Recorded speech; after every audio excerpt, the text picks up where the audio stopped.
আরে বেটা, আজ পর্যন্ত আমি কখনো একটা দৈত্যাকার হাতি দেখিনি।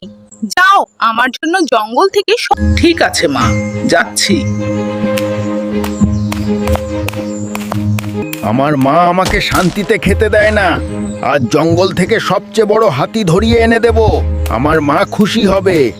ও সিংহ, আমার পথ থেকে সরে যাও, নলে তোমার প্রাণ নষ্ট করব।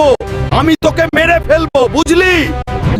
সিংহটাকে তো আমি মেরে ফেলেছি, এখন আমাকে সবচেয়ে বড় হাতি খুঁজে বের করতে হবে।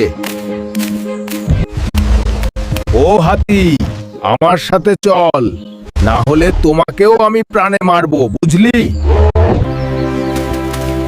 মা, তাড়াতাড়ি বাইরে এসো, আপনার জন্য আমি সবচেয়ে বড় হাতি নিয়ে আসলাম। আরে বেটা, তুমি তো সত্যিই আমার হীরার ছেলে।